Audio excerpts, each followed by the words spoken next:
அனைவருக்கும் வணக்கம். குடும்பக்கதை பகுதி 13 வைரம் எங்கே என்ற தொடர்கதை இப்பொழுது தொடரப்போகிறது. தொடரப்போகும் நான் உங்கள் சுகந்தி. ரொம்ப சுவாரஸ்யமாக இருக்க போது வாங்க கதைக்குள்ளே போகலாம். கார் பெரியதொரு தோட்டத்திற்குள் நுழைந்தது. பளிச்சென்று புது சாயத்துடன் தெரிந்த மிக பெரியதொரு கூட்டத்தின் வாசலில் நின்றது.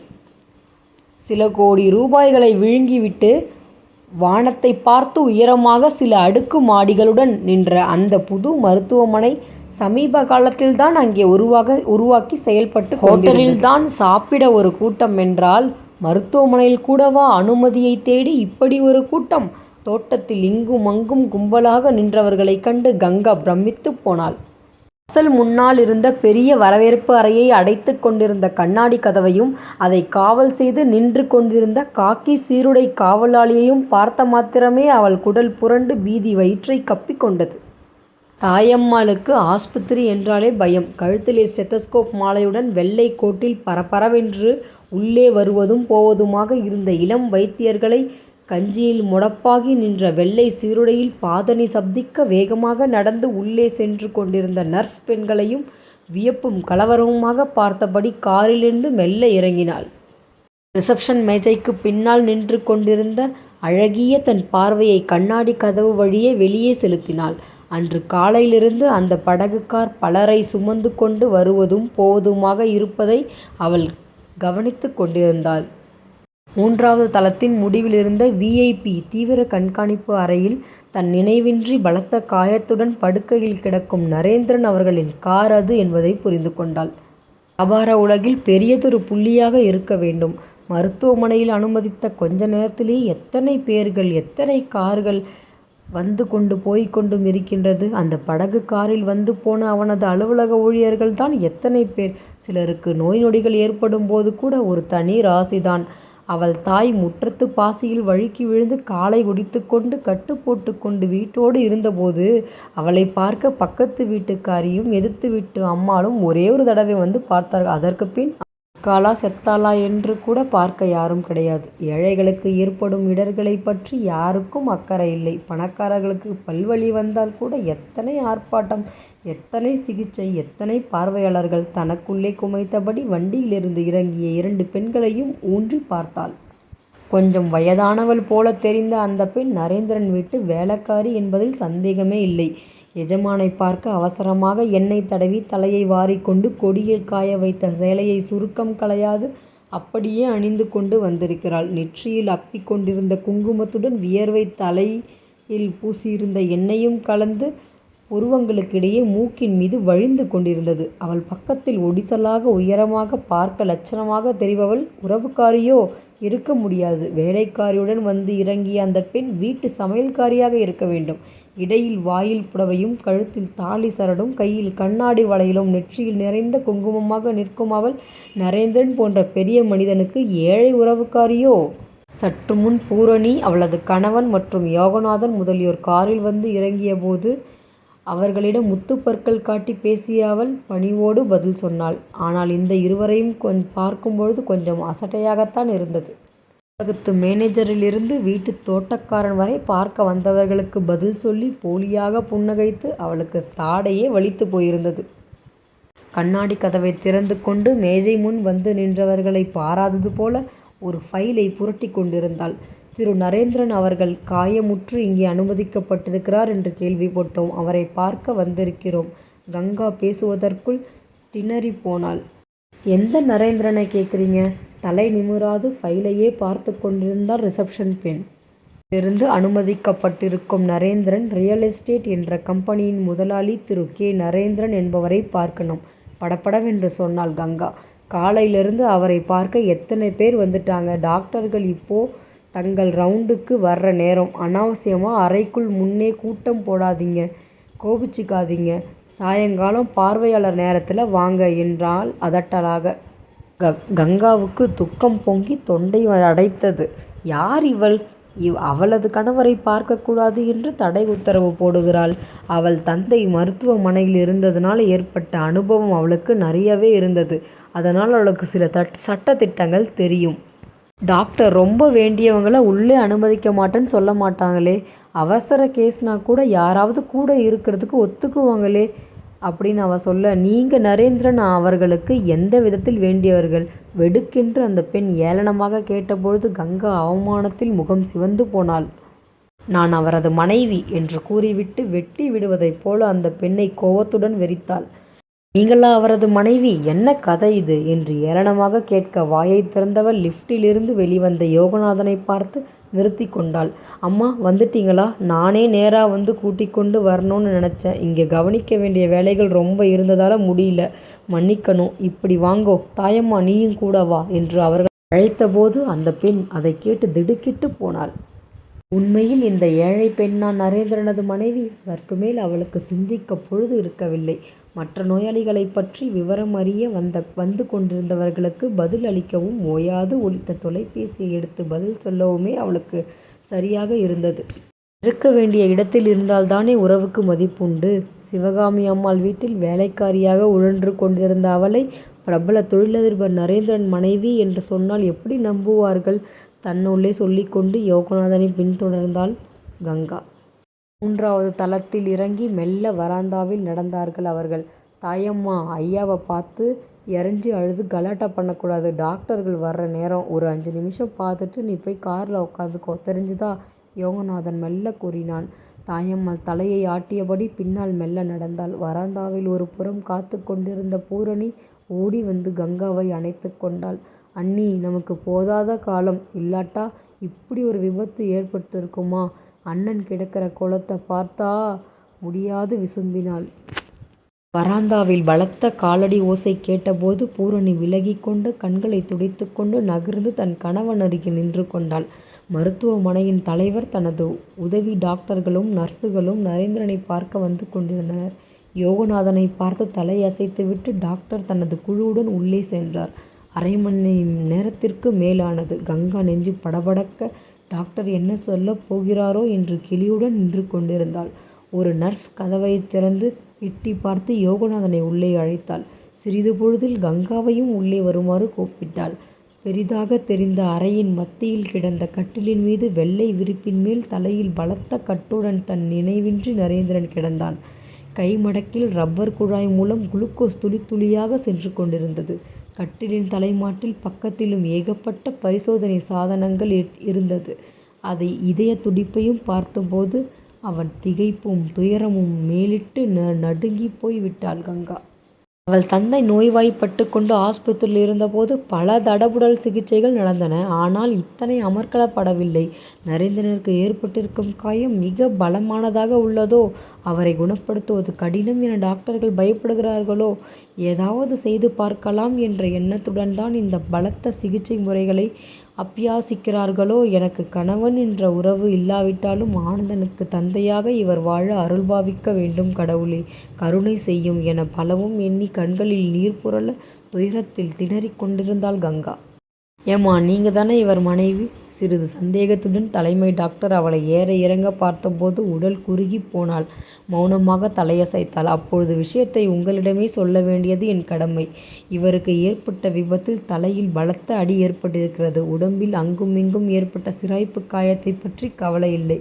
தலைக்காயம்தான் நமக்கு இப்பொழுது பெருத்த பிரச்சனை. கை கடிகாரம் கீழே தவறி விழுந்தது என்று நினைத்து கொள்ளுங்கள். அதன் கண்ணாடி உடைந்து அப்படியே இருக்கலாம். ஆனால் உள்ளே இருக்கும் எந்திரங்கள் நொறுங்கி விட்டிருக்கலாம். ஒரு சமயம் கண்ணாடி நொறுங்கி போய் காணப்படலாம். ஆனால் உள்ளே இருக்கும் எந்திரங்கள் துளியும் அடிபடாது அப்படியே இருக்கலாம். அதை போலத்தான் தலையில் ஏற்பட்டிருக்கும் காயங்களும். மண்டை எலும்பு உடைந்திருக்கலாம். உள்ளே மூளை காயமின்றி பத்திரமாக காணப்படலாம். உடையாது. மூளை எக்கச்சக்கமாக காயப்பட்டு இருக்கலாம். எக்ஸ்ரே எடுத்து பார்த்து விட்டோம். ஸ்கேனும் செய்து விட்டோம். இவைகளில் கோளாறு எதுவும் தெரியவில்லை. இன்னும் 72 மணி நேரத்தில் கண் விழித்து நினைவு திரும்பிவிட்டால் கவலையில்லை. இல்லாவிட்டால்? டாக்டர், நினைவு திரும்பாவிட்டால்? கவலையுடன் முழங்கினாள் கங்கா. கேஸ் விபரீதமாகி விடலாம். நம்ம நல்லதையே நினைப்போம். நினைவு திரும்பிவிட்டாலும் இங்கே 10 நாள் தங்கியிருந்து மேற்பார்வையில் இருக்க வேண்டும். எத்தனை நாள் வேண்டுமானாலும் இருக்கட்டும். பூரண குணமடைந்தால் போதும் டாக்டர், தடுமாறினாள் கங்கா. சிலருக்கு மண்டை காயத்திற்கு பிறகு ஒரு கால் கை வராது விழுந்துவிடும். சிலருக்கு ஞாபக மறதி ஏற்படும். இன்னும் சில கோளாறுகள் ஏற்படலாம். ஒரு சிலருக்கு ஒருவித மாற்றமும் இன்றி பூரண குணம் ஏற்படலாம். அது அவரவர் அதிர்ஷ்டத்தை பொறுத்தது. நாங்கள் எங்கள் கடமையை செய்து சிறிதும் தவற மாட்டோம். அரை மணி நேரத்திற்கு ஒரு நர்ஸ் வந்து அவரின் நாடி துடிப்பு முதலியவற்றை பார்த்து குறிப்பு எழுதி வைப்பாள். ஆனால் கூட நீங்கள் இங்கேயே இருப்பது நல்லது என்று கூறிவிட்டு தமது படையுடன் வைத்தியர் வெளியேறினார். பயத்தில் முகம் வெளுத்து போனாள் கங்கா. கடவுளே, பூரண குணமடையும் அந்த நல்ல அதிர்ஷ்டத்தை என் கணவருக்கு கொடும். உன் சன்னதியை 1000 முறை வலம் வருகிறேன் என்று தங்கள் குலதெய்வத்தை மனதிற்குள்ளே வேண்டிக் கொண்டாள். கணவன் மீது மனத்தாங்கல் பட்டு கொண்டு சிவகாமி அம்மா வீட்டில் ஒளிந்து கொண்டு வாழ்ந்த போதிலும் அடிமனதில் அவர் சௌக்கியமாக இருக்கிறார் என்ற நினைவு நிம்மதியை தந்து கொண்டிருந்தது. ஆனால் இப்பொழுது பொலபொலவென்று கண்ணீர் துளிகளை புடவையால் அவசரமாக துடைத்து கொண்டாள் கங்கா. நீங்க இங்கேயே இருங்க. தாயம்மாவும் தங்கப்பனும் குழந்தைய பார்த்து கொள்வாங்க. வேலைக்கு சாப்பாடை மட்டும் இங்கே நான் கொண்டு வந்து தரும்படி செய்கிறேன் என்று யோகநாதன் கூறிவிட்டு மெல்ல நகர்ந்தார். பூரணியும் அவள் கணவனும் உள்ளே வந்து ஒரு கணம் எட்டி பார்த்துவிட்டு விடைபெற்று கொண்டனர். அண்ணன் குணமாகி வீடு திரும்பும் வரை நானும் இவரும் அண்ணன் பங்களாவில் தங்கியிருப்பதாக தீர்மானித்திருக்கிறோம்.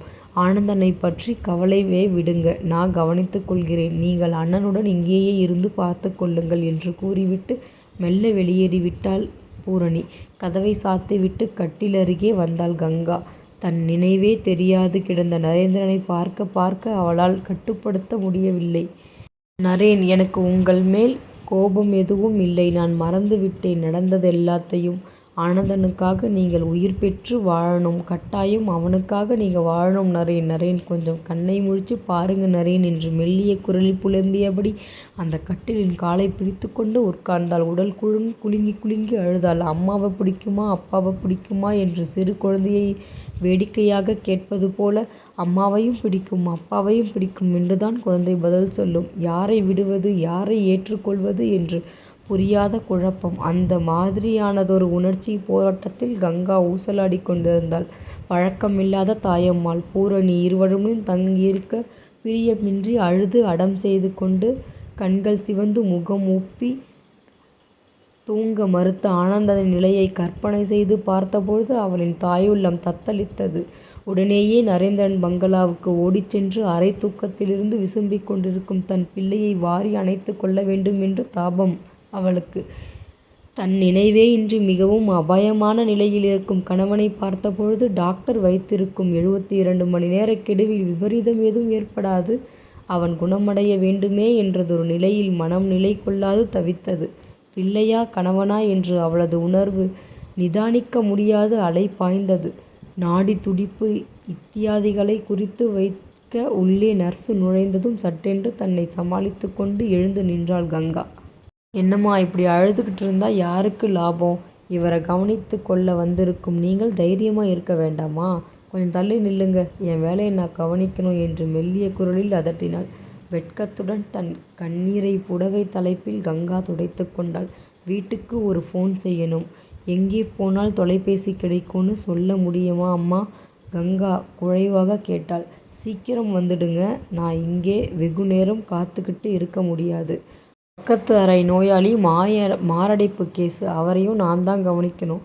இந்த வராந்தாவோட முடிவில் ஒரு ஃபோன் வச்சுருக்காங்க. அதில் பேசுங்க. பேசிட்டு ₹1 நாணயத்தை கொடுத்தாலும் சரி, இல்லாட்டி உங்கள் பில்லில் அந்த பணத்தை சேர்க்க சொன்னாலும் சரி. சீக்கிரம் வந்துடுங்க என்று படபடவென்று பேசினாள் நர்ஸு. கதவை திறந்து கொண்டு வேகமாக தொலைபேசியை நோக்கி ஓடினாள் கங்கா. முதலில் சிவகாமி அம்மாளை கூப்பிட்டாள். என் கணவர் மிக அபாய நிலையில் அனுமதிக்கப்பட்டிருக்கிறார்.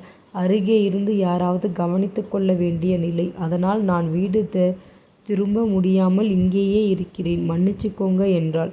உன் கணவரை கவனிக்க வேண்டியதுதான் இப்போ உன் முக்கிய கடமை. நீலாம்பாள் என்னை பார்த்து கொள்வாள். கவலைப்படாதே, தைரியமாக இரு. அடிக்கடி அவர் நிலையை பற்றி தெரிவித்து கொண்டிரு. அடுத்ததாக அவள் நரேந்திரன் பங்களாவுக்கு ஃபோன் செய்தாள். அண்ணா எப்படி இருக்கிறாரு அண்ணி? பரபரப்பாக மறுமுனையிலிருந்து பூரணி வினவினாள். அதே நிலையில்தான் இருக்கிறார். இந்த இக்கட்டிலிருந்து நம்மை கடவுள்தான் காப்பாற்றணும். ஆனந்தன் எப்படி இருக்கிறான்? ரொம்ப அழுகுறானா? அதை தெரிஞ்சுக்கத்தான் கூப்பிட்டேன். நீங்கள் அழைச்சதும் பயந்துட்டேன் அண்ணி. நம்ம எல்லாரையும் டாக்டர் ஒரு கத்தி முனை மேலே நிற்க வச்சிருக்காரே. அண்ணாவுக்கு நினைவு தெரிஞ்சிடும்னு எனக்கு நம்பிக்கை இருக்கு அண்ணி. நீங்களும் அதே போல் நல்ல நம்பிக்கையோடு இருங்கோ. ஆனந்தனை பற்றி கவலையே வேண்டாம். நானும் தாயம்மாவும் அவளை கீழே விடாமல் தூக்கி வச்சுக்கொண்டு விளையாட்டி காட்டிக்கொண்டு சமாதானப்படுத்தி கொண்டுள்ளோம். தாயம்மா நாளை பகல் பொழுது சாப்பாட்டை கொண்டு வருவாள். பட்டினி கிடக்காதீங்க என்றபடி போனை வைத்தாள் பூரணி.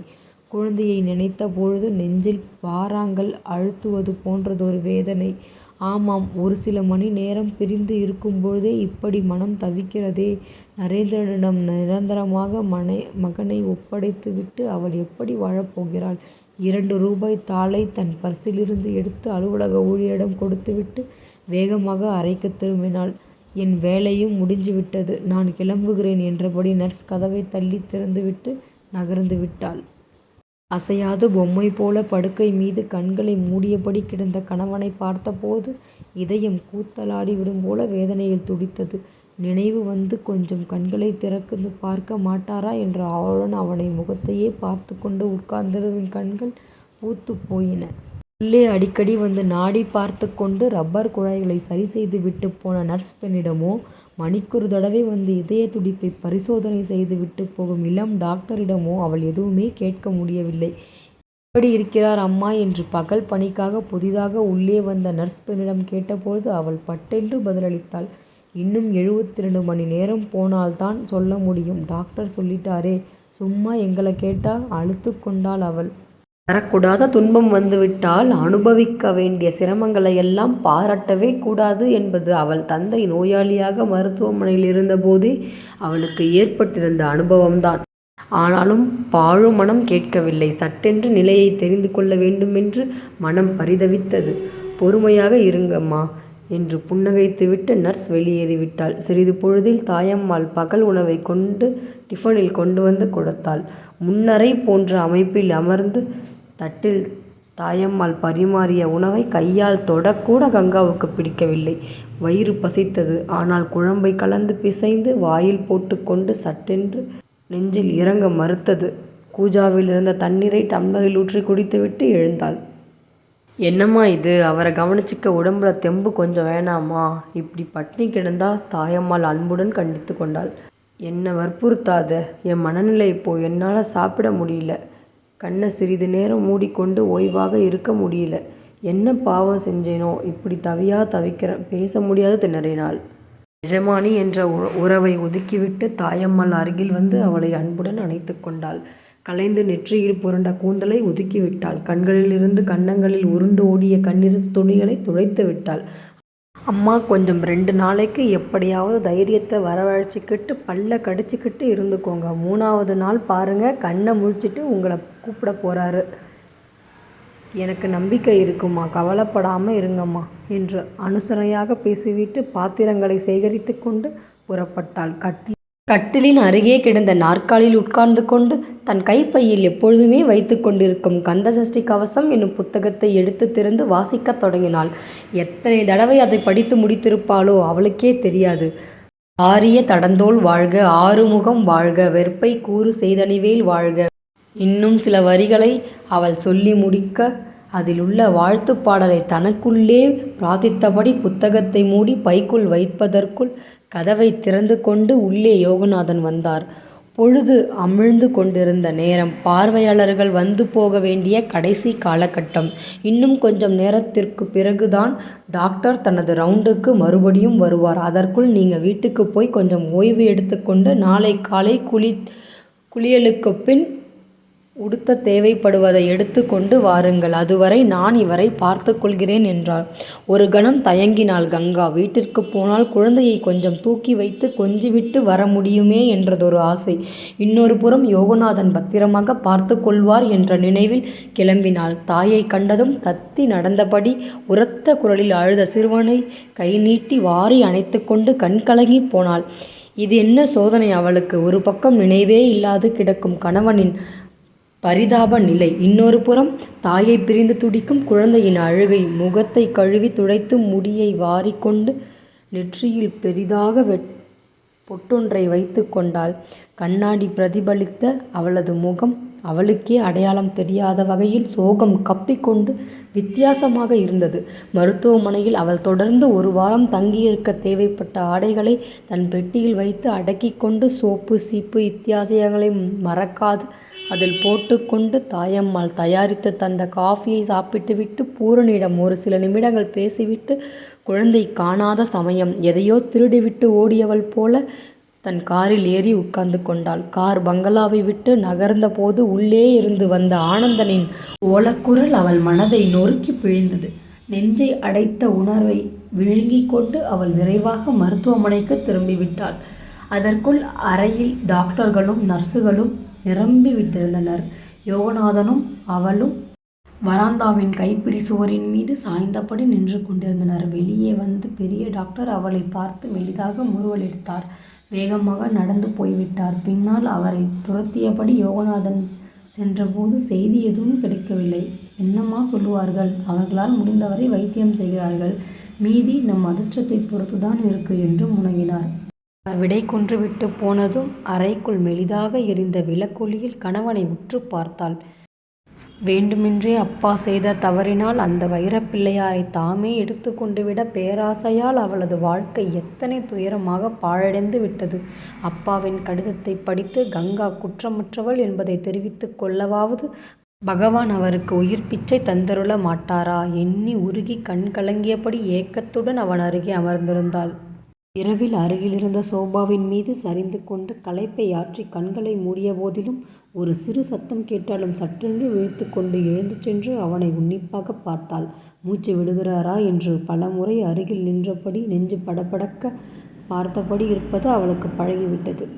10 நிமிடம், அரை மணி நேரம், 24 மணி நேரம் என்று எதிர்பார்ப்புடன் அவள் கழித்து கொண்டிருந்தாள். கணவனை கவனித்துக் கொள்ளும் அதிகமான சிரத்தையால் அவள் மெல்ல மகனை கூட மறந்தவளாக இருந்தாள். மருத்துவமனையை விட்டு அந்த அறையை விட்டு நகரக்கூடாது என்றதொரு பிடிவாதத்தில் அவள் ஆனந்தனை பற்றி உணவு கொண்டு வந்த தாயம்மாளிடம் விசாரித்து அறிந்து கொண்டாள். நரேந்திரனை டாக்டர்கள் வந்து பரிசோதிக்கும் அந்த நேரத்தில் ஓடிச் சென்று சிவகாமி அம்மாளை தொலைபேசியில் அழைத்து கணவனது உடல்நிலையை பற்றி அன்றாடம் சொல்லி வந்தாள். 3வது நாள் காலை விடியலுக்கு முன் உள்ளே நுழைந்த பகல் வேலை நர்ஸ் இரவு மணி நர்ஸிடம் தகவல்கள் கேட்டு குறிப்பு எழுதி கொண்டிருந்த சமயம் அறைக்குள்ளே அடங்கியிருந்த குளியல் அறைக்குள் புகுந்து பச்சை தண்ணீரில் அவசரமாக குளித்து மாற்றுடை அணிந்து கொண்டு தலையை வாரி முடிச்சிட்டு பளிச்சென்று நெற்றியில் பொட்டுடன் வெளியே வந்தாள். துதிப்போர்க்கு வல்வினை போம் துன்பம் போம் என்று கந்த சஷ்டி கவசத்தின் ஆரம்ப துதியை தன் மனதிற்குள்ளே சொல்லிக்கொண்டு ஜன்னல் ஓரம் நின்றாள். யோகநாதன் காஃபி ஃப்ளாஸ்குடன் அங்கு வந்தார். 72 மணி நேரம் என்றால் டான் என்று அந்த நேரத்தில் குணமடைய வேண்டும் என்று எதிர்பார்த்து உணர்வுகளின் இறுக்கத்தில் புழங்காதீர்கள். கொஞ்சம் காஃபி சாப்பிடுங்கள், டாக்டர்கள் வரும் நேரம் என்றார். 3வது நாள் கெடு முடிந்து விட்டதே, இன்னமும் நரேந்திரன் மயக்கமாகவே இருக்கிறாரே என்ற கவலையுடன் யோகநாதன் அவரிடம் நீட்டிய ஃப்ளாஸ்கை திறந்து கொஞ்சம் காஃபியை மூடியில் ஊற்றி விழுங்கினாள். வராந்தாவில் டாக்டர்களின் பேச்சுக்குரல் பலத்த காலடி சத்தமும் கேட்கவே கையில் பிடித்த ஃப்ளாஸ்குடன் யோகநாதனுடன் வெளியே வந்து வராந்தாவில் நின்று கொண்டாள். மனதில் ஏகப்பட்ட பரபரப்பு. மேலே காஃபியை குடிக்க முடியாது. ஃப்ளாஸ்கை மூடி ஒரு பக்கம் கீழே வைத்து விட்டாள். டாக்டர் தமது உதவி வைத்தியர்கள் நர்ஸுகளுடன் உள்ளே நுழைந்தார். கதவு சாத்தப்பட்டது. அறைக்குள்ளே இப்பொழுது என்ன நடக்கிறது என்று தெரிந்து கொள்ள ஆவலில் அவள் மனம் பதைத்தது. ஒரு சில நிமிடங்கள் கழித்து படக்கென்று அறை கதவை திறந்த டாக்டர் தலையை நீட்டி பார்த்தார். கங்கா என்பது நீங்கள்தானே, கொஞ்சம் உள்ளே வரீங்களா? புன்னகைத்தார். மார்பு படபடக்க, கால்கள் தள்ளாட, வாய் உலர்ந்து போன கங்கா சட்டென்று உள்ளே நுழைந்தாள். உங்கள் பெயரை சொல்லி கூப்பிடுகிறார், கிட்ட சென்று பாருங்கள், அவருக்கு நினைவு மெல்ல வந்து கொண்டிருக்கிறது என்றார் மகிழ்வுடன். அசையாது கிடந்த நரேந்திரனது கால்களும் கைகளும் மெல்ல இப்படியும் அப்படியும் புரண்டன. கண்களை லேசாக திறந்து பார்த்தான். கங்கா கூப்பிட்டான் மெல்லிய குரலில். நான் தான் கங்கா, கிட்டத்தான் இருக்கிறேன் என்று கங்கா தழுதழுத்தாள். வெறுமையான அவனது பார்வை அவள் முகத்தின் மீது நிலைத்து, கங்கா நீயா, உண்மையில் நீயா என்றபொழுது கட்டு போட்டிருந்த பகுதியை தவிர சிறிது தெரிந்த அவனது கன்னங்கள் மேல் வருடினாள். நரேன், நான் தான். உங்கள் கங்கா தான் வந்திருக்கேன் நரேன், என்னை பாருங்கள் என்று அவள் விசும்பிய போது நர்ஸ் அவளை மெல்ல அணைத்து அப்பால் அழைத்து சென்று விட்டாள். இப்போ தான் அவருக்கு நினைவு திரும்பியிருக்கு. நீங்கள் அழுது கலாட்டா பண்ணக்கூடாது என்று மெல்ல அதட்டினாள். கதவை தள்ளி கொண்டு உள்ளே வந்த யோகநாதன் முகத்தில் ஒரே மகிழ்ச்சி. டாக்டர்கள், நர்ஸுகள் எல்லோரும் புன்னகைக்க கங்கா கணவனை பார்த்து ஆனந்தத்தில் கண்களில் நீர் புரள நின்றாள். கடவுள் அவனை காத்தருளி விட்டாரே. முன்னறை போன்ற பகுதிக்கு கங்காவை வருமாறு டாக்டர் மெல்லிய குரலில் கூப்பிட்டார். கங்கா திடுக்கிட்டு போனாள். குறித்த காலகட்டத்திற்குள் நரேந்திரனுக்கு நினைவு திரும்பி விட்டதைக் கண்டு எல்லோரும் மகிழ்ச்சி கொண்டிருந்த சமயம் டாக்டர் ஏன் அவளை தனியாக அழைக்கிறார்? கவலையுடன் அவள் மெல்ல அந்த பகுதிக்கு விரைந்தாள். டாக்டர் முகத்தில் இன்னும் புன்னகையின் ரேகை மறையவில்லை. அதை கண்டு அவளுக்கு சிறிது நிம்மதி ஏற்பட்டது. என்றாலும் மனதிற்குள் ஒரு பதட்டம். ஏன் டாக்டர் என்ன சொல்ல விரும்புகிறார்? வளையுடன் கேட்டாள். உங்கள் கணவருக்கு நினைவு திரும்பிவிட்டதை குறித்தும் நாம் எல்லோரும் மகிழ்ச்சி அடைகிறோம். ஆனால் நரேந்திரன் அவர்கள் தொடர்ந்து இன்னும் 15 தினம் இங்கேயே தங்கி எங்களது கண்காணிப்பில் இருக்க வேண்டும். அதற்கு உங்களுக்கு மறுப்பு உண்டா என்று கேட்க, மறுப்பா? இந்த வகையில் அவளுக்கு எதுவும் கூற உரிமை இருக்கவில்லை என்பது பாவம் அந்த வைத்தியருக்கு தெரிவிக்க நியாயமில்லை. அவமானத்தில் குறுகி போனாள். நீங்கள் அவரை கவனித்து கொண்டு வரும் டாக்டர். உங்கள் உத்தரவுப்படியே தானே நாங்கள் எல்லோரும் நடக்கணும். அதனால் மறுப்பு சொல்வதற்கு இடமே கிடையாதே. சாமர்த்தியமாக பதிலளித்தாள். இவருக்கு ஏற்பட்ட விபத்து சாதாரணமானதல்ல, ஒரு பயங்கர சம்பவம். இதனின்று எந்த விதமான பெரிய கோளாறுகளும் இல்லாமல் நினைவு திரும்பி விட்டிருப்பது ஒரு அற்புதமா என்றே சொல்ல வேண்டும். எதிர்பாராத அந்த அபிவிருத்தி வகையில் உடல்நிலையில் ஏற்பட்டிருக்கிறது. அதை பத்திரமாக பாதுகாத்து இவர் பூரண சுகமடைந்து வீடு திரும்பச் செய்வது எங்கள் பொறுப்பு. புரிகிறது டாக்டர். இன்னும் எத்தனை நாட்கள் இங்கே இருக்க வேண்டுமானாலும் தங்கி இருக்கட்டும். அபூர்வ சிகிச்சைகள் தேவைப்பட்டாலும் தயங்காமல் செய்யுங்கள். நாங்கள் சிகிச்சைகளையும் எங்களால் முடிந்தவரை தேவைப்படும் அனைத்து நிபுணர்களை வரவழைத்து ஆலோசனைகள் கேட்க தவற மாட்டோம். நீங்கள் கொஞ்சம் ஒத்துழைக்க வேண்டும். நான் என்ன செய்ய வேண்டும் டாக்டர்? பதட்டமுடன் வினவினாள். இந்த 3 நாட்களிலேயே நீங்கள் மிகவும் சோர்ந்து காணப்படுகிறீர்கள். இன்னும் 2 வார காலம் இவரை இரவு பகல் 2 வேளைகளும் நன்றாக பார்த்து கொள்ள வேண்டும். உங்களால் சாத்தியப்படாவிட்டால் வேறு ஸ்பெஷல் நர்ஸ் யாரையாவது அமர்த்தலாமா என்று யோசிக்கிறேன். சிகிச்சை சம்பந்தப்பட்ட வகையில் வேறு தனிப்பட்டதொரு நர்ஸ் பெண்ணை அமர்த்த வேண்டுமானால் எனக்கு மறுப்பில்லை. இதுவரை என் கணவரை நான் கவனித்து கொண்டது போல தொடர்ந்து நானே பார்த்து கொள்கிறேன் என்றாள் கங்கா. களைத்து போய்விட மாட்டீர்களே? ஆபத்தான நிலையில் படுத்து கிடக்கும் கணவனை கவனித்து கொள்ள நேரும்போது மனைவி சோர்ந்து போக மாட்டாள் டாக்டர். வைத்தியர் மெலிதாக புன்னகைத்தார். அவ்வப்போது கொஞ்சம் ஓய்வெடுத்து கொள்ளுங்கள். நீண்ட நாள் நரேந்திரன் மயக்கமாக இருந்து விடுவாரோ என்று உள்ளூர நாங்கள் பயந்து கொண்டிருந்தோம். உங்கள் பாக்கியம். குறித்த காலத்திற்குள்ளேயே அவருக்கு நினைவு திரும்பி விட்டிருந்தது. ஆனால் இப்பொழுது அவரது நிலையில் கொஞ்சம் குழப்பம் இருக்கிறது. எங்கிருக்கிறோம் என்று தெரியாது. சில சமயம் வேகமாக புரண்டு படுக்கும் பொழுது விழுந்து விடலாம். அப்படி நேராமல் பார்த்து கொள்ள வேண்டியது உங்கள் பொறுப்பு. தற்சமயம் நாங்கள் உணவை குளுக்கோஸில் கொடுத்து கொண்டிருக்கிறோம். தம் சூழ்நிலையை புரிந்து கொண்டு எழுந்து உட்கார தெம்பு வந்த பிறகு வாய் மூலம் திரவ உணவுகளை நாம் கொடுக்கிறோம். நீங்கள்தான் அவருக்கு உணவு ஊட்ட வேண்டி இருக்கும். என்ன விதமான பணிவிடைகளும் செய்ய வேண்டும் என்று நீங்கள் கட்டளையிட்டாலும் நான் செய்ய தயாராக இருக்கிறேன் டாக்டர். அவரது குரல் தடுமாறியது. தலையில் அடிபட்டதென்றால் அதன் பின் விளைவுகள் எல்லோருக்கும் ஏற்படலாம். பயந்து விடாதீர்கள். நினைவு தெளிவு ஏற்பட்ட பிறகு கூட மூளைக்கு மேலே போர்த்திருக்கும் ஜவ்வு தசை மேல் இரத்த கசிவு ஏற்படலாம், சிரமம் கொடுக்கலாம். அதையும் கண்டுபிடித்து தக்க சிகிச்சை செய்ய எங்களால் முடியும். அதற்காகத்தான் இந்த 2 வாரம் அவரை இங்கேயே இருக்க சொல்கிறோம். நீங்கள் மன திருப்தியுடன் வீட்டிற்கு அனுப்பும் வரை இவர் இங்கே இருக்கட்டும் டாக்டர். நான் கூடவே இருந்து கவனித்துக் கொள்வேன். தழுதழுத்தாள் கங்கா. இதுவரை எல்லாம் நல்லபடியாக நடந்து கொண்டிருக்கிறது. இப்போது நீங்கள் மன தைரியத்தை இழக்கக்கூடாது. பக்கத்திலிருந்து அவரை கவனித்து அவரை மீண்டும் ஆரோக்கியமான மனிதனாக்குவது உங்கள் பொறுப்பு. மறக்காதீர்கள் என்றார். மறக்க மாட்டேன் டாக்டர். இவரை கவனிப்பதை விட இந்த உலகத்தில் எனக்கு வேறு எதுவும் பொறுப்பு கிடையாது. சரிம்மா, நாம் மறுபடியும் உள்ளே போய் பார்ப்போம் என்றார். கண்களை விழித்து கங்காவின் பெயரை சொல்லி அழைத்த நரேந்திரன் பின்னர் சில நிமிடங்களில் மிகவும் சோர்வானவனாக கண்களை மூடிக்கொண்டு விட்டிருந்தான். நாடி துடிப்பு, மூச்சு இயக்கம், கை கால் தசைகள் அசைவை, கண்களின் பாப்பாவின் சுருக்கி விரியும் தன்மை முதலியவற்றை பரிசோதித்த டாக்டர் வெளியேறினார். யோகநாதனுக்கு பெருத்த மன அமைதி ஏற்பட்டது. இந்த சில தினங்களாக அவர் மிகவும் பயந்து விட்டிருந்தார். நரேந்திரனிடம் வகிக்கும் உத்தியோகத்தை நம்பி அவர் கிராமத்தில் இருந்த தனது பெற்றோரை பட்டணத்திற்கு கிளப்பி கொண்டு வந்திருந்தார். நரேந்திரன் உயிருக்கு ஆபத்து ஏற்பட்டால் ஒரே மனிதராக உருவாக்கப்பட்ட திறமையுடன் செயல்பட்டு கொண்டிருக்கும் அவனது ரியல் எஸ்டேட் சேர்ந்த நிறுவனம் பொடியாகி சீர்குலைந்து போகும். அதை நம்பி வாழும் அத்தனை பேர்களும் அல்லல்பட நேரிடும் என்றதொரு ஆதங்கம் அவருக்கு இருந்தது. பார்வையாளர் நேரத்தில் அன்று மாலை அவர் தமது மனைவியுடன் நரேந்திரனை பார்த்துவிட்டு போக வந்திருந்தார். பூரணி தன் கணவனுடன் வந்திருந்தாள். அவர்கள் அனைவரையும் அடையாளம் கண்டு கொண்டதின் அறிகுறியாக நரேந்திரன் முகத்தில் புன்னகை ஒளியிட்டது. அண்ணா, நான் வந்திருக்கேன், தெரியுதா என்று அருகில் வந்து குனிந்தபடி பூரணி மெல்ல குரலில் கேட்டாள். அறைக்குள் நுழைந்த நர்ஸ் அவளை அப்பால் அழைத்து அடிக்குரலில் அதட்டினார். ஆளுக்கு ஆள் இப்படி கேட்டு அவரை தொந்தரவு செய்யக்கூடாது என்பது டாக்டர் உத்தரவு. கண் விழிச்சு பார்க்கிறார், கால் கைகளை அசைக்கிறார். அதுவரை மகிழ்ச்சியாக இருங்க. அவராக பேச முயன்றால் ஒழிய யாரும் வற்புறுத்தக்கூடாது. அறைக்குள் கூட்டம் போடாதுங்க என்று கடுமையாக சொல்லிவிட்டு போய்விட்டாள்.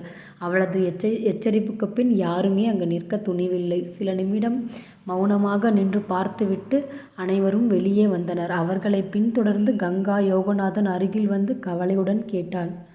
இது ஒரு பெரிய மருத்துவமனை. விஐபி அறையில் தினசரி வாடகையும் மிக அதிகமாகவே இருக்கும்.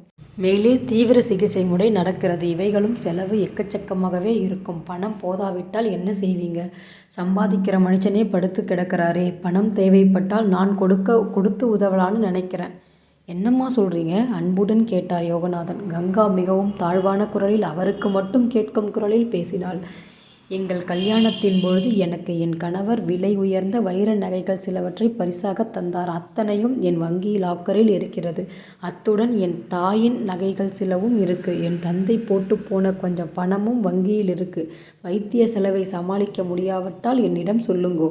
நகைகள் சிலவற்றை எடுத்து மருத்துவமனை கட்டணத்தை சரிக்கட்டி விடலாம். யோகநாதன் நெஞ்சுருகி போனார்.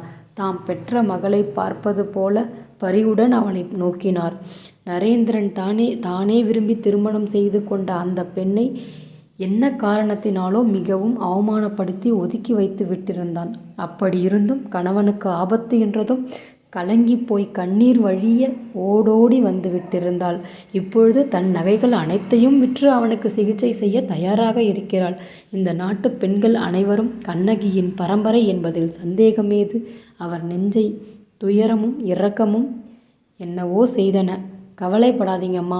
இப்போதைக்கு நிலையில் நரேந்திரன் அவர்களால் இதைவிட பெரியதொரு மருத்துவமனையில் சிகிச்சை செய்து கொள்ள இயலும். மேலும் இந்த மருத்துவமனையின் தலைவர் நரேந்திரன் அவளது நெருங்கிய நண்பர். நமது மேற்பார்வையில்தான் டாக்டர் அவளது மகளின் பெரிய வீடு கட்டப்பட்டு வருகிறது. இவர்கள் பெரிய பில்லு கொடுத்தால் நாமும் பெரிய பில்லை கொடுத்து சமாளித்து விடுவோம். லேசாக சிரித்தார். அதிக நேரம் அதற்கு மேல் பேசிக்கொண்டு நிற்காது அவள் உள்ளே திரும்பினாள். நாற்காலியை நகர்த்தி கட்டிலின் அருகே போட்டுக்கொண்டு இப்படியும் அப்படியும் புரள நெளிந்தவனை சமாதானப்படுத்தி கொண்டு ட்ரிப் சரியாக உள்ளே செல்கிறதா என்று கண்காணித்தபடி இரவு முழுவதும் உறங்காது உட்கார்ந்திருந்தாள். இந்த பகுதி இதோட முடியுது. கண்டிப்பாக அடுத்த ஒரு சுவாரஸ்யமான பகுதி காத்துக்கிட்டு இருக்கு. நரேந்திரன் அவகிட்ட சில விஷயம் பேச போகிறான். நரேந்திரன் குணமடைவானா மாட்டானா, இல்லாட்டி அவனுக்கு இன்னும் ஏதாவது பிரச்சனை வருமா, இல்லாட்டி அந்த வைர பிள்ளையாரை பற்றி இப்போ அவன் நரேந்திரன் கிட்ட சொல்ல போகிறாளா, இது எல்லா ட்விஸ்ட்டுமே வந்துட்டு இதுக்கப்புறம் இந்த கதையில் இருக்க பொழுது ரொம்பவே சூப்பராக போகுது. சப்ஸ்கிரைப் பண்ணி வச்சுக்கோங்க, பெல் பட்டன் ப்ரெஸ் பண்ணி வச்சுக்கோங்க. அப்போ தான் நான் போடுற அடுத்த பகுதி எல்லாமே உங்களை வந்து சேரும். நன்றி, வணக்கம்.